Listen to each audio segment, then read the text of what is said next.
Hello, everyone, and welcome back to War and Literature, English 1120 here at the University of Ottawa. I'm Tim Wilson. Tonight, we're going to do our first of two lectures on Virginia Woolf's Mrs. Dalloway.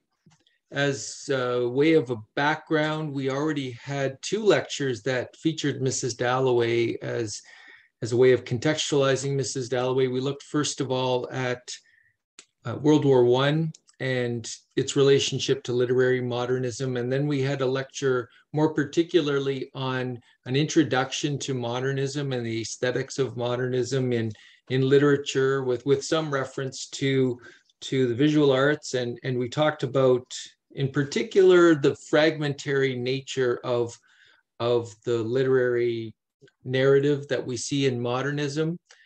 We will see that in action in Mrs. Dalloway over the next two lectures. So I'm going to call up the presentation now. So we're going to look at Mrs. Dalloway with that background of modernism in mind in terms of the fragmentary narrative and how Virginia Woolf goes about affecting that.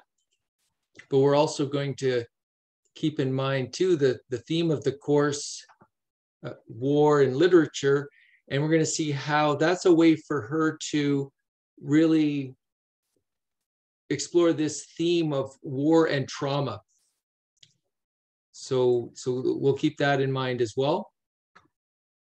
In terms of more particularly what we'll talk about, the first part of tonight's lecture, we're going to look at what we could call the phenomenology of time. So we'll look at Martin Heidegger as a philosopher who looked at that, and Virginia Woolf is really doing that in her fiction. So by phenomenology, we could translate that as the way something appears or how we experience something. So here, time, how is time experienced, or how does it appear and how does it feel?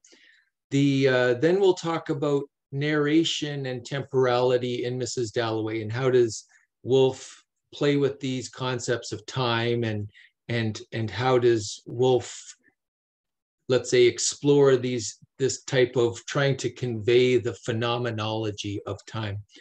And then in the Wednesday lecture, the pre-recorded lecture, we'll look at what we could call the deep connections in Mrs. Dalloway and how these narrative techniques really reveal how the characters, the thoughts, the different moments in time, even though they seem separate, share these deep connections.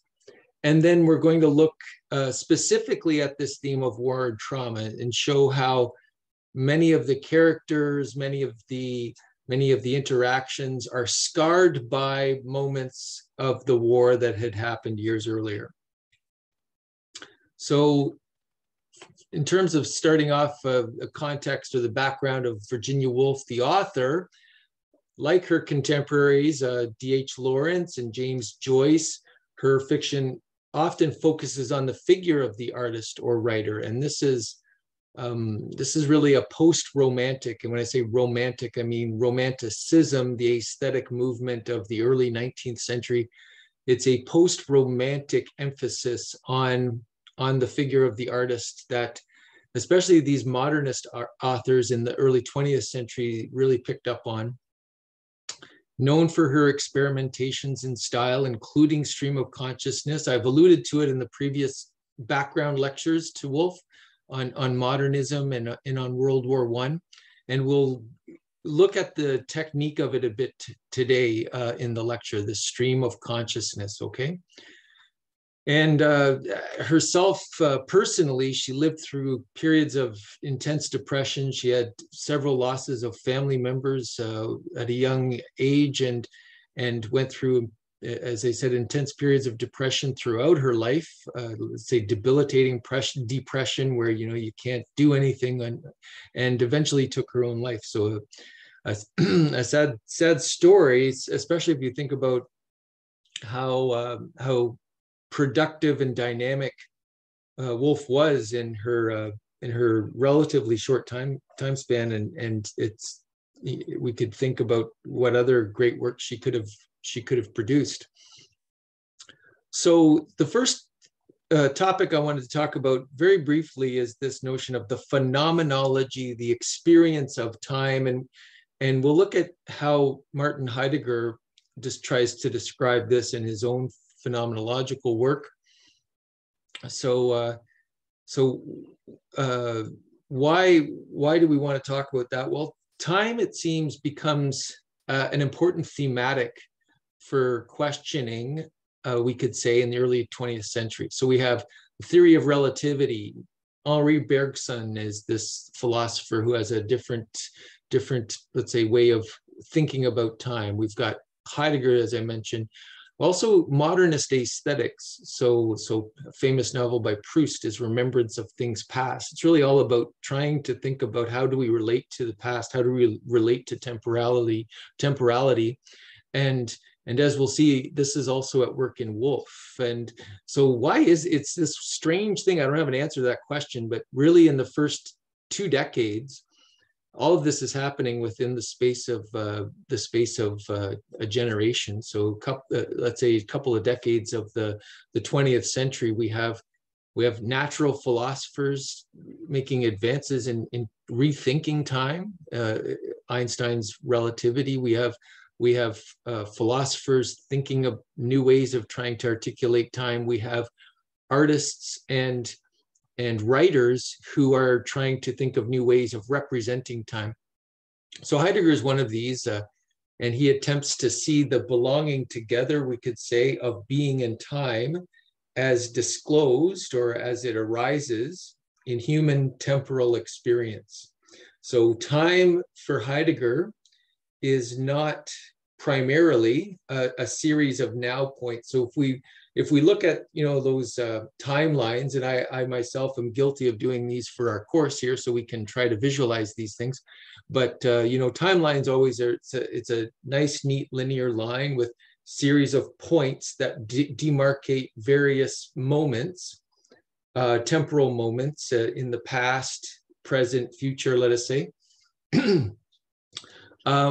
Rather than thinking of it that way, Heidegger wants us to try to think about, let's say, the phenomenology of time, the experience of time, is how different moments in the future shape, different anticipated moments shape the present and the past in some way, and reflections on the past shape the present and future, and vice versa. And how ultimately our being towards death, so the end, our own, let's say, anticipation of the end as our ultimate possibility, and how we, let's say, experience that, defines and gives a whole shaping narrative to our lives. So again, rather than just kind of a linear series of discrete moments, our experience of that whole unfolding of temporality, of time, shapes and gives a shape to our whole being. It's not as though we're a discrete entity that just flows through time. It's time shapes us. So that's a little abstract for now. I'll try to bring that out in different ways. So Heidegger's way to phenomenology. He was born and raised in a rural region of southwest Germany. You see his dates there, and he studied philosophy and theology and tried to see they were mutually informing. And he joined the Nazi Party, unfortunately, which has been a source of ongoing controversy around the study of his works, obviously. Still probably the greatest, most influential 20th century philosopher. His impact on existentialism, so Sartre, Camus, his impact on theologians, Tillich, Bultmann, post-structuralism, Derrida, Foucault, hermeneutics, phenomenology, Merleau-Ponty. So the list goes on, so I'll just say it's an incredibly influential philosopher. If you get a chance to study him in a philosophy course, please give it a shot. So Melody saying, yeah, time travel through fiction, or reading fiction, reading the past. That's a good point. Yep. And I teach another course on, let's say, time in literature or time in history and literature. And some students in the past, when I taught that, thought we were going to be reading science fiction about time travel and stuff. So they were disappointed when when we were reading kind of, old classic works that didn't have time travel in them.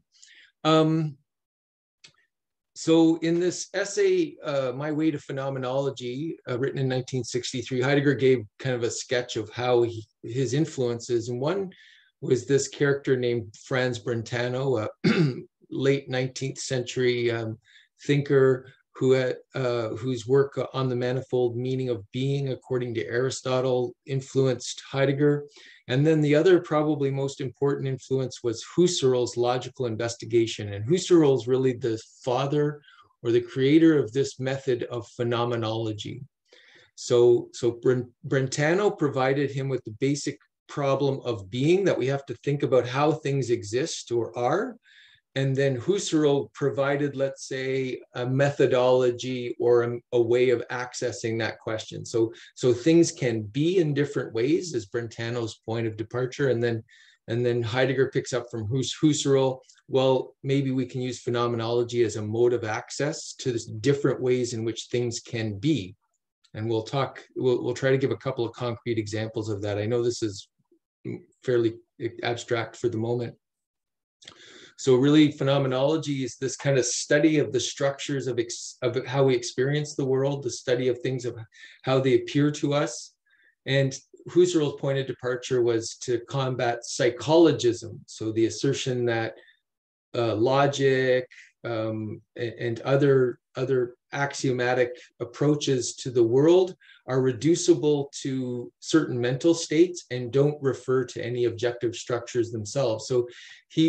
So there were certain schools of thought, including some neo-Kantian at the time, schools of thought who wanted to say that everything that we're experiencing is merely a product of different mental states and is not necessarily a good clue to the objective world.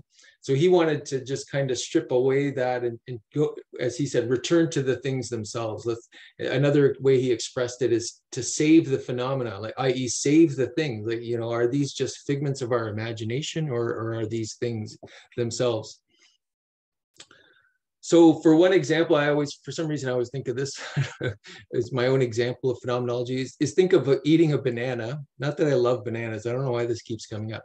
I use this example, but eating a banana, for instance, we can think about different ways of approaching that action and, let's say, the entities involved. So we could take let's say if I'm a nutritionist, I could look at myself and the interaction with the banana as adult male, certain age, 50 some years old, needs certain amount of nutritional content each day. The banana is going to provide X percentage of that. So you could, as a nutritionist, you might dissect the interaction that way and say, okay, well, he's gotten this much of this vitamin, he's going to need this much more. And then if you're, let's say, a biologist, maybe you classify the banana as a species within the genus Musa or something like that. I had to look that up. I don't know that off the top of my head, I have to say.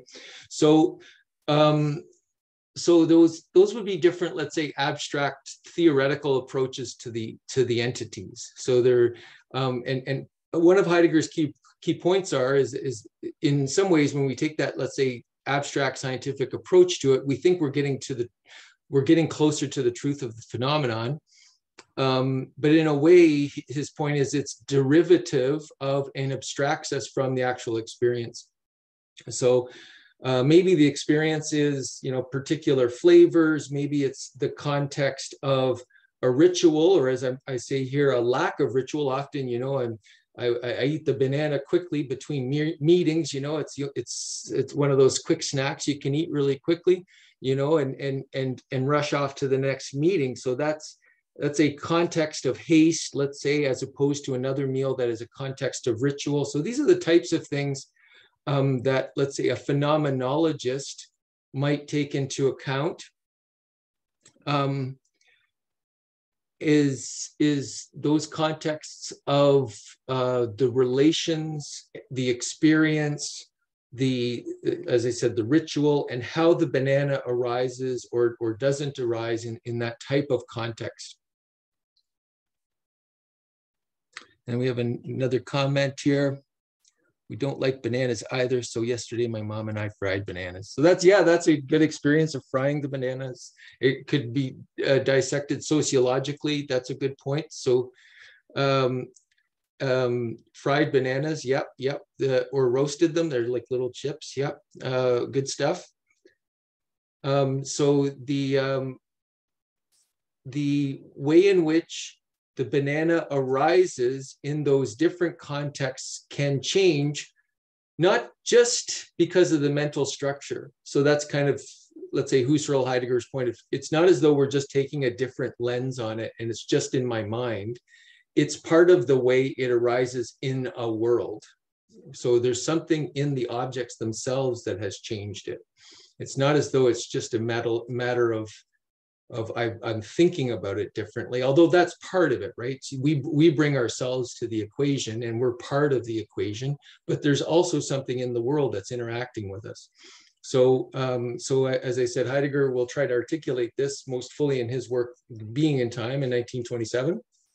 And Virginia Woolf's Mrs. Dalloway's, I think, also trying to explore this notion of the phenomenology of time in Mrs. Dalloway, 1925, and there's probably no intersection with them, but there's something happening in that time period. As I said, just 9 years earlier, 10 years earlier, I guess, Einstein had published his second theory of general relativity. Bergson had already been doing this, and a few years earlier we had James Joyce working on this in a different way in Ulysses. So this notion of how we can represent and think about time differently is definitely in the air.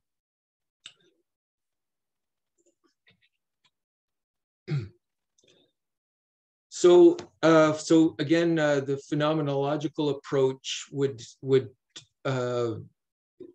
mark a departure from traditional philosophical approaches to beings, and try to think about the way in which they arise. So let's say the being of something. So that's kind of the shorthand that Heidegger tried to say in terms of the question of being is the question of what allows beings or entities to arise as such. And we get, let's say, fixated on the entities as little crystallized units within that moment of a horizon. And this, let's say, this question of being for Heidegger has been forgotten throughout the whole tradition, because we get fixated on, as I said, we get fixated on an answer that is a particular entity. Like I said, this banana. Okay, what is the essence of banana? It's within the genus Musa or whatever, and then okay, that's the essence of that being, and then its arising, its capital B being, is lost. So Heidegger's point of departure is to raise this question again, this question of how, of the different modes in which beings can arise, this question of being. And for him, it's understood in relationship to time. And this is the key point with respect to Mrs. Dalloway, right? So I think without articulating it in this abstract way, Woolf is really going with the same point of departure, I'm trying to say. And so Heidegger turns to this analytic of what we could call human beings, but he calls them Dasein, so that we don't reduce them to a scientific, let's say, again, classification of a genus and species. So Dasein is this being that's in the world. And to give an example again, so when we normally think of entities or beings as present at hand, as objects that are distinct from us with properties that we can study and know. And again, think of the example of the banana as scientifically understood by the nutritionist or the biologist. But really what we experience more fundamentally than that are beings in a ready-to-hand context. So they arise as pieces, according to Heidegger, as pieces of equipment in a context of our daily affairs. So an example he uses to great effect, I think, is a hammer. So I've got a hammer and I'm, well, let's say, especially a skilled craftsman, when I'm using the hammer, maybe things probably fall apart, but a skilled craftsman using a hammer is not thinking about the hammer as an object, a scientific object. He's not, okay, this is a hammer that weighs 3.4 pounds. There's a nail here. I'm going to need to give it X amount of force to hit this nail. No, the approach is that the hammer gets lost into this world of equipment, into this context, this equipmental context. It's he's hammering, and the actual hammer is lost in the hammering. Why? Because he needs to get that nail in, and why? Because we need to have that board fastened. Why? Because of this, and the actual entities are absorbed into that context, and that's how the things arise. That's a mode of being of the hammer. Just as, like I said, the banana, I probably don't think about the banana as I'm shoveling it down on the way to the meeting. In that, it's just part of an equipmental context of office work. So here they arise in, as I said, this world of Dasein. So the world is the world of meaningful relationships. It's not this kind of abstract space. So he says that humans, Dasein, are in the world, but not the way water is in a glass. Like, we're not in this abstract space. We're in the world in the sense that we're tied to the different entities through different meaningful relations. And for instance, he gives us an example, someone, a dear friend, at the other end of a crowded stadium is nearer to me, let's say, than the strangers standing next to them. So that's a sense of the world of meaningful relationships. So something can be near to me, even though in the sense of abstract space, something is distant to me. And we'll think about that too in relationship to temporality. So often moments are closer to me than something that is temporally very close. So like yesterday, a lot of kind of, let's say, minor events may have happened to you in a routine day, but maybe an event that was very, let's say, either scarring or very momentous in terms of a victory for a high school sporting team you were on, and you remember how you and your friends and teammates celebrated after that victory. That moment's close to you and closer and more present to you in some ways than the moment that is just yesterday or this morning, where you're kind of going about your routine, brushing your teeth and getting a coffee on the way to some sort of on the way to the bus, what have you. So too, let's keep that in mind when we think about the relationship of the characters to the past. So the summer of 1918 is very important for the characters Peter Walsh, Clarissa Dalloway, Sally, as a summer that especially Clarissa and Peter return to and remember often. And obviously the people impacted by the war, they returned to 1918 and the years preceding that for different ways. They lost loved ones, etc.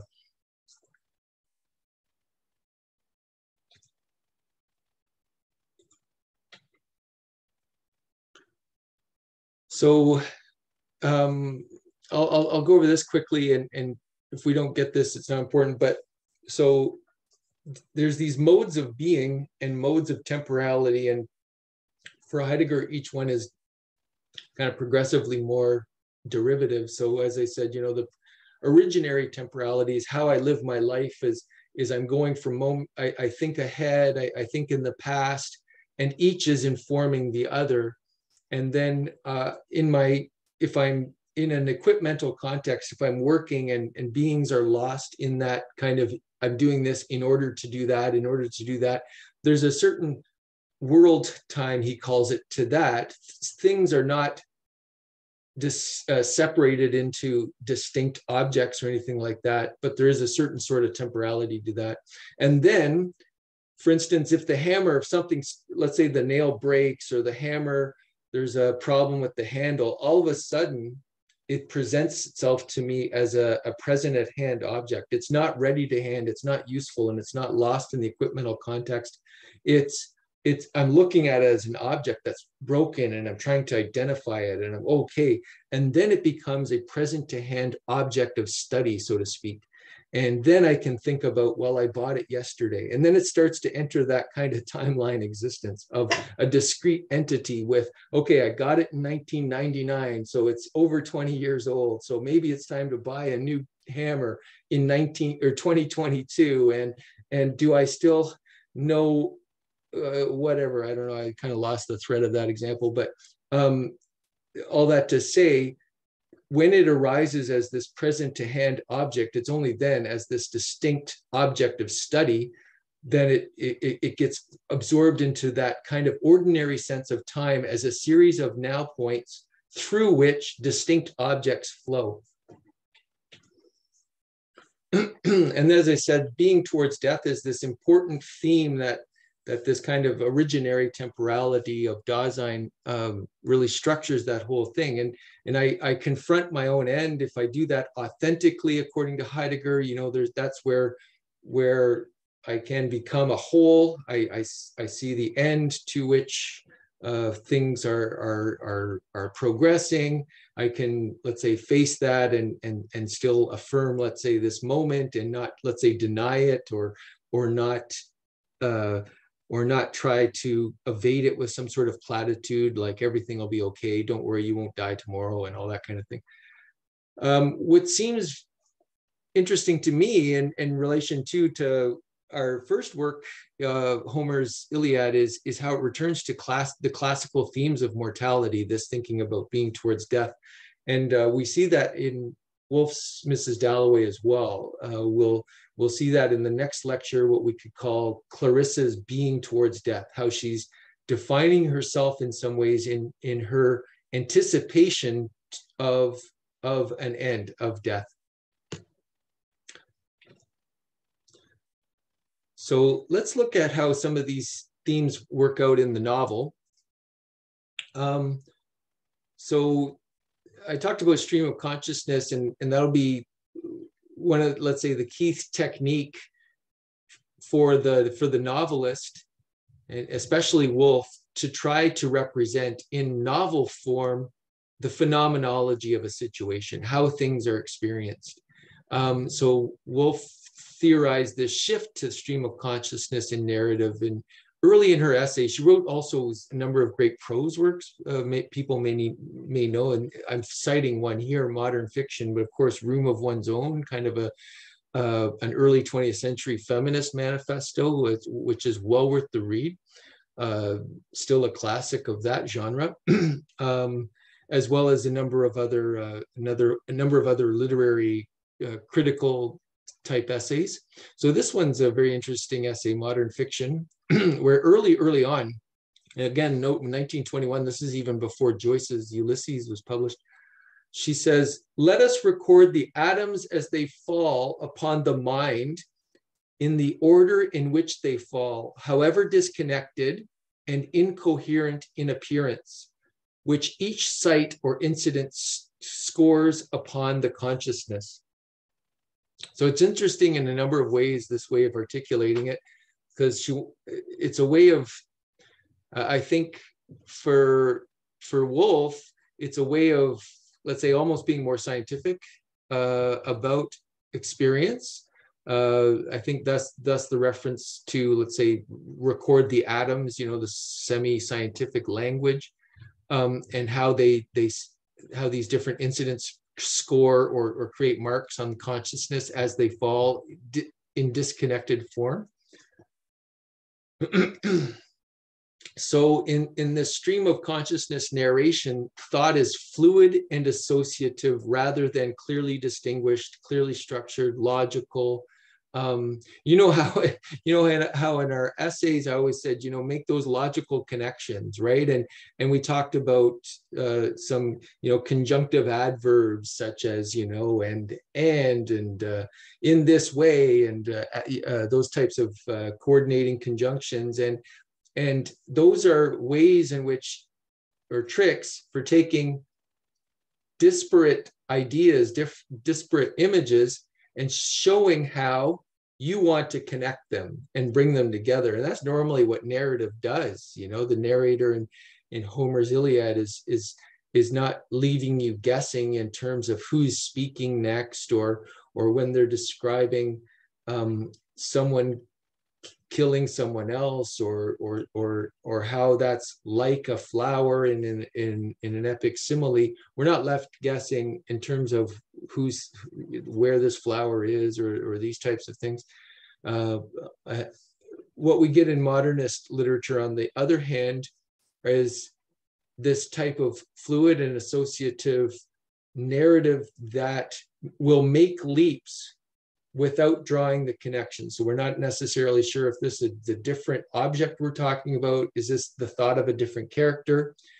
I find as my own opinion, it's particularly disruptive in some authors. Like James Joyce is very disruptive in Ulysses, and in some ways, for me, it's less, let's say, pleasurable, less of a profitable read because of that. Whereas I think Woolf strikes a good balance between taking away those associations or those conjunctions that we want, and thus laying exposed, let's say, that stream of consciousness, yet we're still able to follow the thread and figure out where we are as a reader, in my opinion.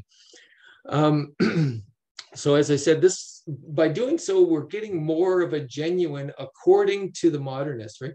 More of a genuine representation of how thinking occurs, the phenomenology of thinking, as well as of time. One of the major techniques that's related to this, and for some they would equate it, but I think we have to make a slight distinction here, is that of free indirect discourse. So it's not necessarily stream of consciousness, but it's a way in which the narrator is interacting with the characters, so to speak, that are described. So I've tried to represent that here as clearly as possible. So in Mrs. Dalloway, we have a third person omniscient narrator who often uses free indirect discourse. So on the left, we can see direct discourse is where a narrator introduces thoughts or utterances and then presents them the way they were formulated by the character, verbatim, and we'll have a quotation marks, etc. So an example I have here is, Mary said sadly, I have to go. So what we have here is the narrator introducing the comment, and then we have the actual comment. Now it could be Mary then thought, I have to go. So it's the same thing. We have direct discourse that's presented by the narrator. So it's direct because it's not mediated. We're getting the thought or the expression directly. So the effect is we feel like we're getting this immediate view of the dialogue. We feel like we're there. It's almost like a stage script. If you have a novel that's heavy with direct discourse, you could almost imagine staging it as you're reading it, because it's almost like a Shakespearean script of two actors with each with their lines being presented.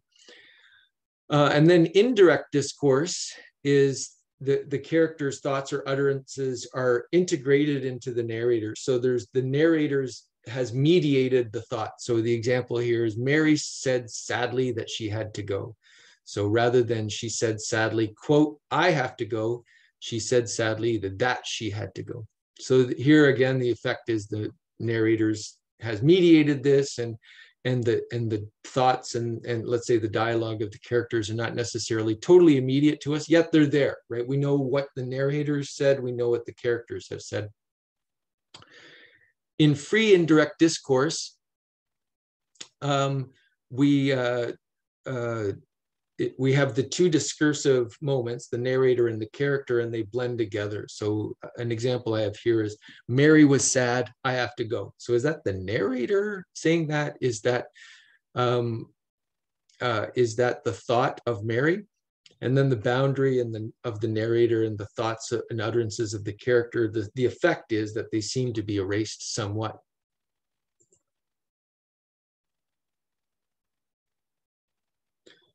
So Melody's saying this reminds her of a novel called Blindness. I don't know that novel. It's interesting, and let me know if you recommend it. No identification of the characters. Definitely, yeah. So it sounds like the narration style is definitely influenced by this modernist approach. Interesting. So I'll just mention too that, let's say, some of the effects of these narrative devices, stream of consciousness, free and direct discourse, are to blur the thoughts of the characters, and we seem to move seamlessly from one to the other. And we're united by the phenomena that they're observing, okay? So we'll see that, we'll look at it a bit. For instance, in the next lecture, there's a couple of examples. We'll look at how when Big Ben chimes, we'll see how different characters react to that, or are in that world of Big Ben, and then how we can move seamlessly between characters' thoughts with the narrator, because they're united by this external stimuli, let's say, or there's a car backfiring, or the different characters are watching a skywriting, a plane, leaving that trail of smoke or vapor that leaves letters in the sky. And we'll look at the beginning of the novel and see that as well. In the next couple slides, we'll see the first page of the novel and how it strikes us right off the bat, the first lines of the novel. We'll see too how, and as I said, we'll look at this more closely in the next lecture, but how temporal events from the present and the past through these narrative techniques can be blended together. We don't know if we're in the present or if Clarissa's talking about 1918. And we'll see that in the first page of the novel. We'll look at those lines just in 1 second. And then also the conceptual definitions and defined entities. These things become fluid. So what's the difference between sanity and insanity? We're going to see character Septimus Smith, who's labeled insane by one character, but isn't it just a different perspective on what could be, quote unquote, sane? So let's think about this technique and think about how we can shift both temporally and between different characters as we look at as we look at these opening lines of the novel here.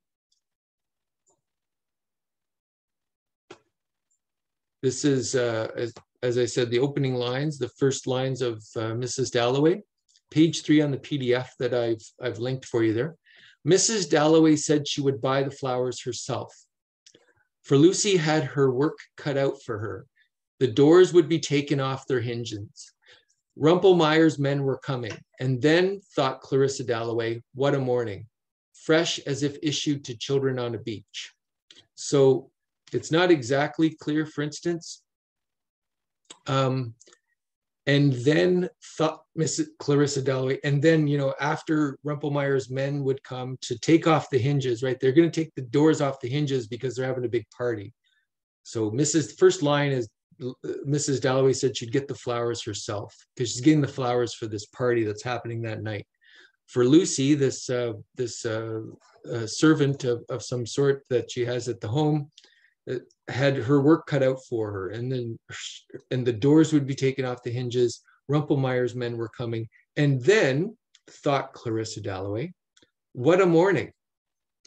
So you would think if this were kind of normal logical narrative, we'd be going, and then after this happens, like she's projecting kind of a linear progression of what's going to happen today. The men were coming, they take the doors off the hinges, then they would do this, then the party would happen.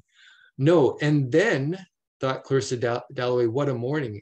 I think she's already shifted at this moment to a memory of herself in earlier on at Burton as a child, in this opening up the doors, and maybe it's thinking about the hinges and the doors that kind of sparked this in her associative mind.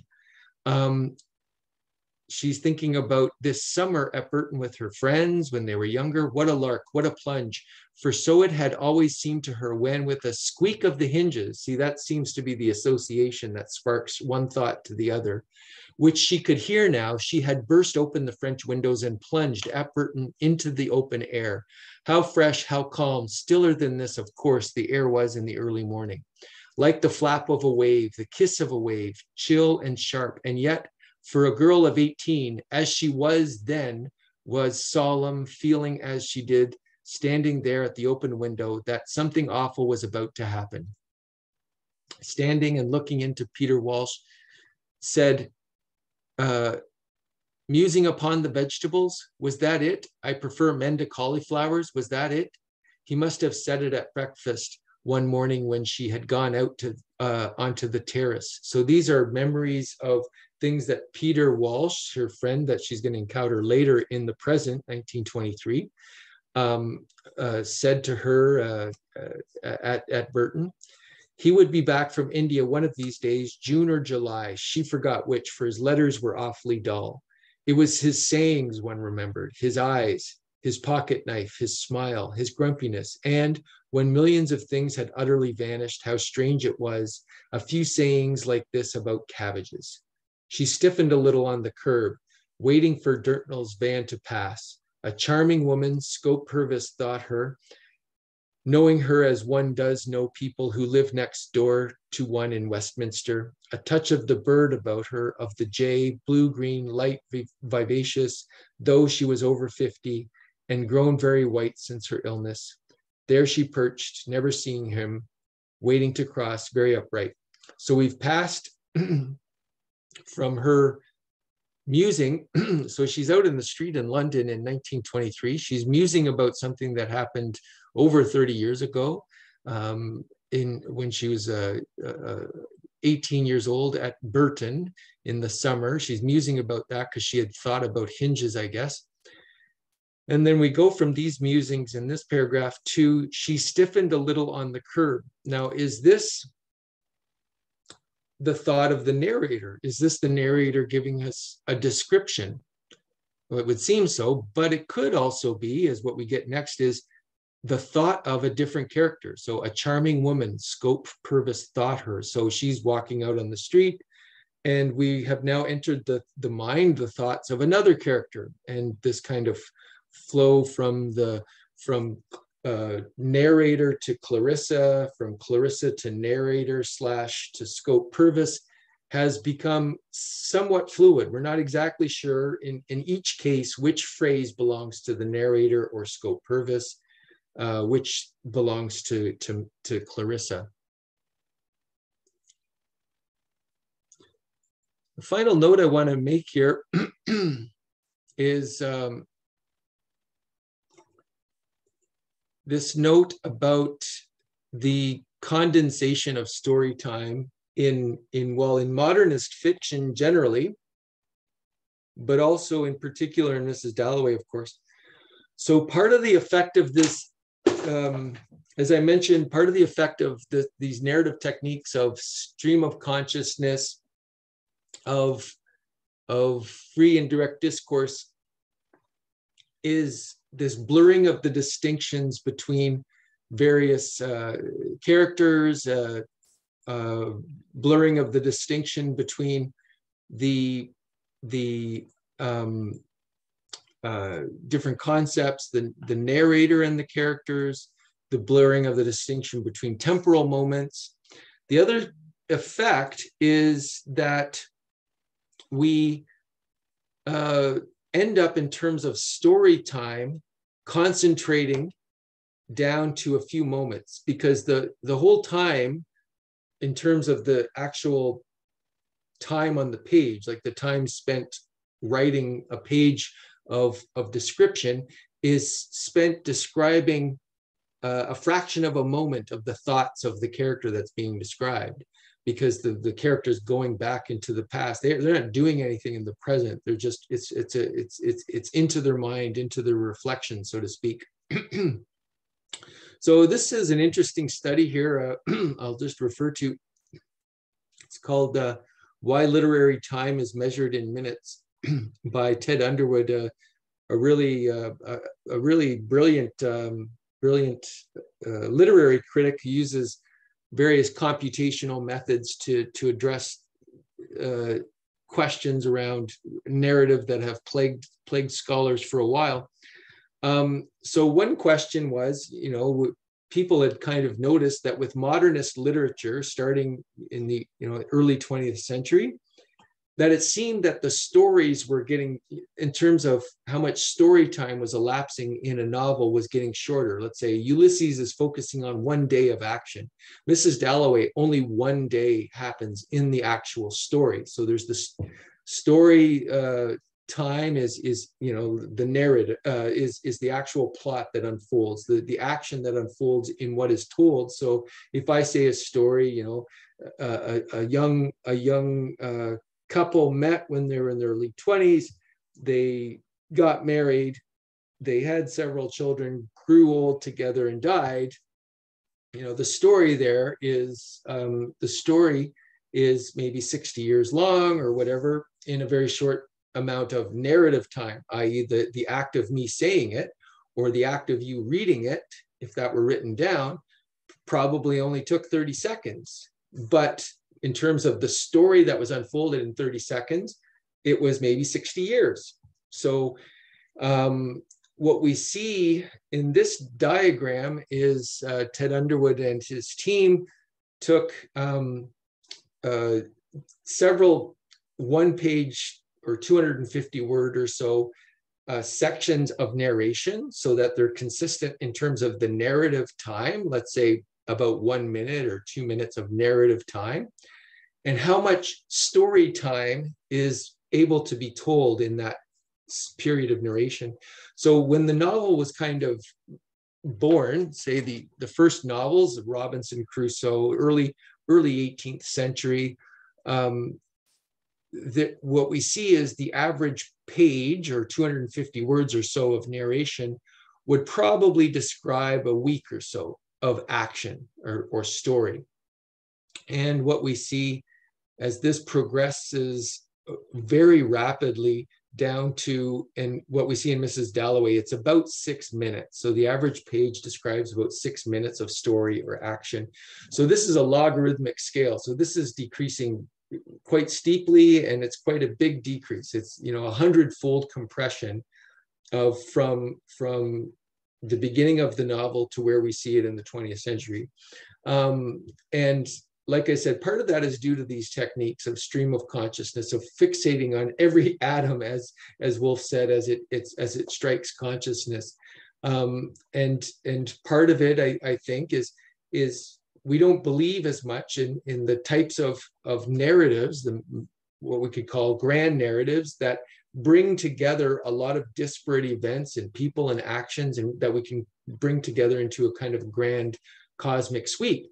For us, all there is that, let's say, that moment increasingly, and all we can do is try to eke meaning out of that. So I wanted to end there.